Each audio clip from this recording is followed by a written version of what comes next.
How many electrons must be removed from each of two 5 kilogram copper spheres to make the electronic force of repulsion between them equal in magnitude to the gravitational attraction between them? 5 kilogram के दो copper के spheres हैं, उनसे कितने electron remove किए जाने चाहिए कि जो रिपल्शन की फोर्स हो दोनों स्फीयर्स के दरमियान वो ग्रेविटेशनल अट्रैक्शन फोर्स के इक्वल बन जाए। हम जानते हैं कि न्यूटन के ग्रेविटेशनल लॉ के मुताबिक दो मैस पार्टिकल्स एक दूसरे को अट्रैक्ट करते हैं और कूलम्स लॉ के मुताबिक जो चार्ज पार्टिकल्स हैं वो एक दूसरे के ऊपर फोर्स लगाते हैं और अगर सिमिलर चार्ज हो तो दो चार्ज पार्टिकल्स एक दूसरे को रिपेल करते हैं। तो इस स्टेटमेंट में हमें ये कहा गया कि दो कॉपर के स्फीयर्स हैं, उनसे हम कितने कितने इलेक्ट्रॉन रिमूव करें दोनों से कि उनके दरमियान जो रिपल्शन की फोर्स है वो ग्रेविटेशनल अट्रैक्शन फोर्स के इक्वल बन जाए। दोनों स्फीयर्स के दरमियान जो अट्रैक्शन की फोर्स है ग्रेविटी की और इलेक्ट्रॉन रिमूव करने से जो रिपल्शन की फोर्स है वो इक्वल होनी चाहिए। तो उस सूरत में हमने ये मालूम करना है कि दोनों स्फीयर्स के ऊपर कितना चार्ज है और वहाँ से हमें मालूम होगा कि कितने इलेक्ट्रॉन्स को रिमूव किया है। तो हम इसको सॉल्व करते हैं।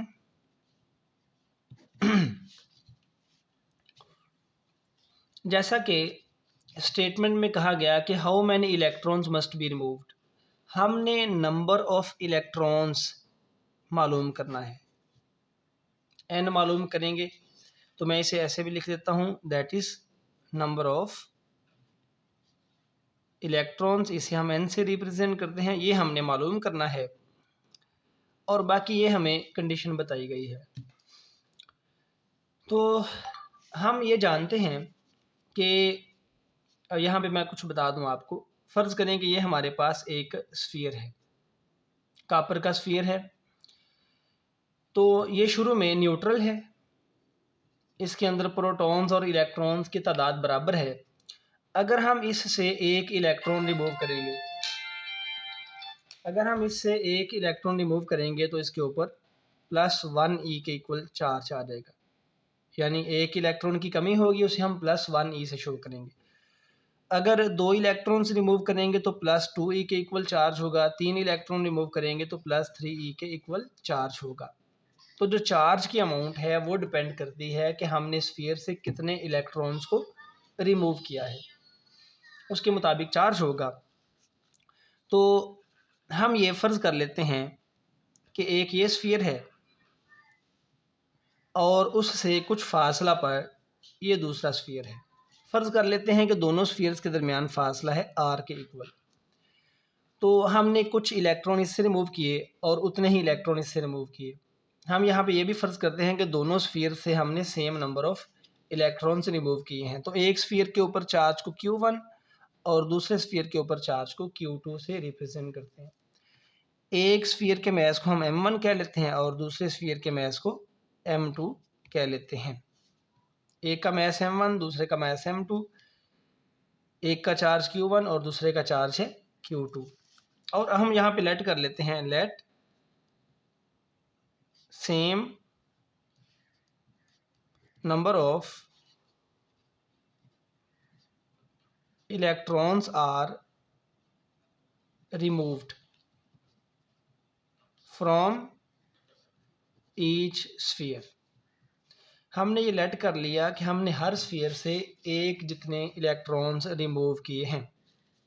अगर ऐसा होगा तो फिर क्या होगा, इसका मतलब ये होगा दोनों से same number of electrons remove किए हैं तो दोनों स्फीयर्स के ऊपर जो चार्ज की अमाउंट है वो सेम होगी, that is Q1 is equal to Q2 और उसको हम कॉमन नाम दे लेते हैं Q का।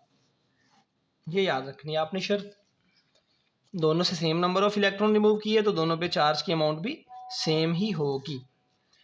दूसरी बात यह है कि जैसा कि गिवन है कि हर स्फीयर जो है उसका मैस कितना है 5 किलोग्राम्स, तो ये भी नोट कर लें, M1 is equal to M2 और हर मैस की वैल्यू है 5 किलोग्राम्स।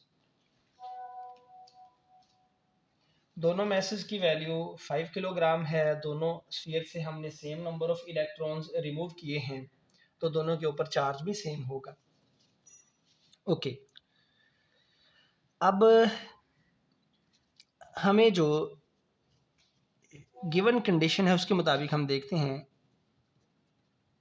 गिवन कंडीशन ये है कि इलेक्ट्रिक फोर्स ऑफ रिपल्शन और ग्रेविटेशनल फोर्स इक्वल है।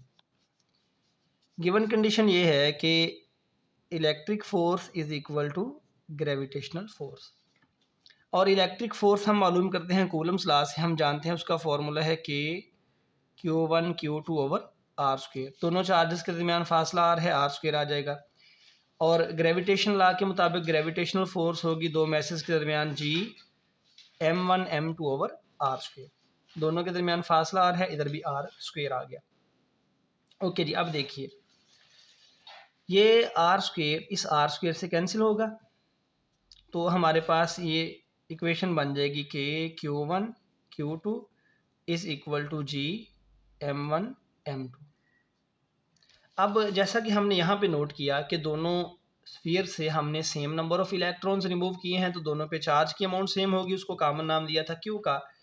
तो ये इक्वेशन बन जाएगी कि Q1 की जगह पे Q लिखें, Q2 की जगह पे Q लिखें, इज इक्वल टू जी, और इधर है ये M1 M2, ये Q लिखना है।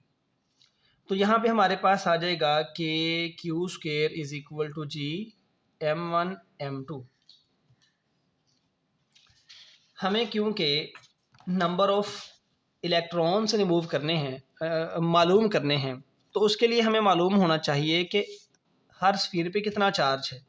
जैसा कि मैंने यहाँ पे बताया था कि हम जितने इलेक्ट्रॉन रिमूव करेंगे उसके मुताबिक चार्ज होगा। तो जब हम दोनों स्फीयर्स के ऊपर चार्ज मालूम कर लेंगे तो फिर मैं एंड पे आपको बताऊंगा कि चार्ज मालूम हो तो किस तरह हम नंबर ऑफ इलेक्ट्रॉन्स भी मालूम कर सकते हैं। अब नेक्स्ट देखिए, ये हमारे पास इक्वेशन है के क्यू स्क्वेयर जी M1 M2। यहाँ पे हमारा टारगेट है पहले के चार्ज मालूम कर लें, उसके लिए हम यहाँ से क्यू स्क्वेयर को सेपरेट करेंगे। Q square is equal to G M1 M2 over K, ये के इधर आके डिवाइड कर दे। अब यहाँ पे वैल्यूज पुट कर दीजिए। जी की वैल्यू है 6.67 10 टू -11, M1 की वैल्यू है 5, M2 की वैल्यू भी 5 किलोग्राम है, और K की वैल्यू 9 इंटू 10 टू 9। ये K और G की वैल्यू आपको याद होनी चाहिए। तो अब हम इन टर्म्स को मल्टीप्लाई करते हैं, तो मल्टीप्लाई करने से हमारे पास आंसर आ जाएगा 5 और इसको मल्टीप्लाई करें आएगा 166.75 इंटू 10 टू -11 बटे में ये 9 है। ये 10 टू 9 ऊपर ले जाएं तो 10 की पावर -9, 166.75 को 9 पे डिवाइड करें तो ये हमें आंसर हासिल होगा 18.52, और ये 10 की पावर्स ऐड होंगी, -11 -9, ये बनेगा -20। ये हमें हासिल हुआ क्यू स्क्वायर। और इसको फर्दर हम ऐसे लिख सकते हैं, इस डेसिमल को लेफ्ट साइड पे एक पॉइंट लेके आए, ये बनेगा 1.852 इंटू 10 टू -19। यहाँ पे +1 होगा तो वो -19 बच जाएगा। यह है क्यू स्क्वायर। अब ये जो चार्ज क्यू है, हम चार्ज क्यू के बारे में कहते हैं कि चार्ज हमेशा क्वांटाइज्ड है, और क्वांटाइज्ड चार्ज का मतलब ये है कि किसी भी पार्टिकल के ऊपर, स्फीयर के ऊपर जो चार्ज होगा वो हमेशा नंबर ऑफ इलेक्ट्रॉन्स का मल्टीपल होगा। यानी एक इलेक्ट्रॉन के ऊपर जो चार्ज है उसको नंबर n से मल्टीप्लाई करें, जितने इलेक्ट्रॉन रिमूव हुए उनकी तादाद के मुताबिक चार्ज होगा। यानी जो चार्ज है वो हमेशा इस basic element, basic charge E का मल्टीपल है। n यहाँ पे नंबर है, इसकी वैल्यू 1 2 3 4 सो ऑन कुछ भी हो सकती है। तो ये क्यू स्क्वायर को मैं लिखूंगा, this is NE whole square 1.852 into 10 to -19। तो इसको हम लिखेंगे n square E square is equal to 1.852 10 to -19। हमें ये नंबर n चाहिए, इसका स्क्वायर है लेकिन हमें सिंपल n चाहिए। तो उसके लिए हम इस n स्क्वायर को सेपरेट करते हैं, अब फर्दर सॉल्व करते हैं। तो इधर से हम लिखेंगे n square is equal to 1.852 into 10⁻⁻19 और ये बटे में आ जाएगा ई स्क्वेयर। ई जो है ये एलिमेंट्री चार्ज है, इसकी वैल्यू है 1.6 इंटू 10⁻⁻19। वैल्यू पुट कीजिए 1.852 10⁻⁻19 over 1.6 into 10⁻⁻19 square. So it will become 1.852 10⁻⁻19। 1.6 का स्क्वेयर लें तो ये आएगा 2.56 और 10 की पावर -19 का स्क्वेयर ले ये आएगा 10 की पावर -38। सो 1.852 को 2.56 पे डिवाइड करें तो ये आएगा 0.72 इंटू 10⁻⁻19। ये बटे में 10 की पावर -38 है, ऊपर आके ऐड होगी +38। सो 0.72 इंटू 10⁻⁻19। इधर से पॉइंट को एक स्टेप राइट साइड पे लेके जाएं डेसिमल को।